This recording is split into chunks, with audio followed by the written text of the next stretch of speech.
नमस्कार। आदरणीय बुवा आमा, दिदीबहिनी तथा दाजुभाइहरू, म आज एक अत्यन्त संवेदनशील घडीमा तपाईहरू सामु उपस्थित भएको छु।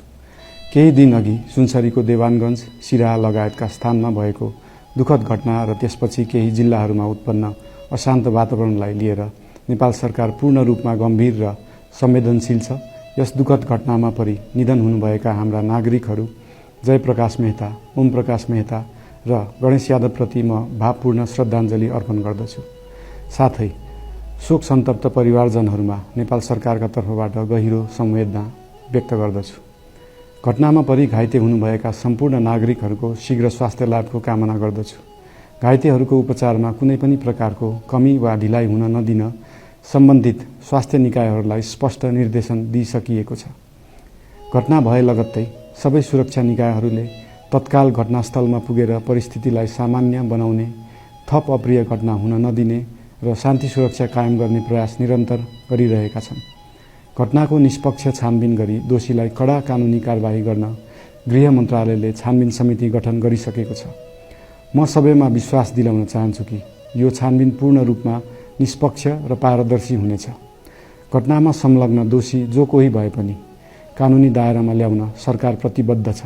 अवस्था थप नबिग्रियोस्, कुनै पनि नागरिकको जनधनको क्षति हुन नपाओस् र स्थानीय स्तरमा विश्वासको वातावरण बनोस् भन्नका लागि नेपाल सरकार निरन्तर क्रियाशील छ। परिस्थिति सामान्यीकरण गर्न केन्द्र स्तरमा सर्वदलीय बैठक आह्वान गरी गहन छलफल गरिएको छ। स्थानीय तहसम्मै जनप्रतिनिधि, नागरिक समाज, विभिन्न धार्मिक गुरुहरू, समुदायका अगुवा तथा सामाजिक व्यक्तित्वहरूसँग निरन्तर संवाद भइरहेको छ।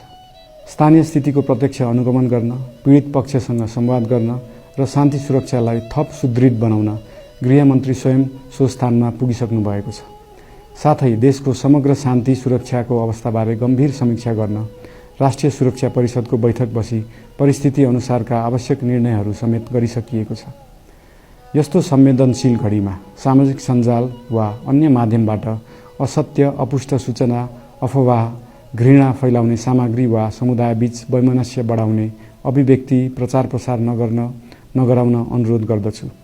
साथै सरकारी निकायहरूबाट जारी भएका आधिकारिक तथ्य र सूचना मात्र विश्वास गर्न विशेष आग्रह गर्दछु। प्रत्येक नागरिकको जीवधनको रक्षा गर्नु, सामाजिक सद्भाव जोगाउनु र समाजमा शान्ति कायम राख्नु राज्यको सर्वोच्च र प्राथमिक दायित्व हो।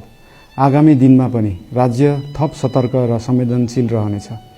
प्रत्येक नागरिकको जीवन सुरक्षाका लागि सरकारका सम्पूर्ण संयन्त्रहरू अहोरात्र खटिनेछन्।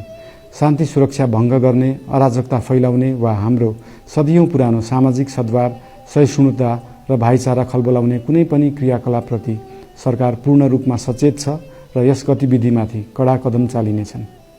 नेपालको संविधानले प्रत्येक नागरिकलाई आआफ्नो धर्म, संस्कृति र परम्परा मान्ने मौलिक हक प्रदान गरेको छ।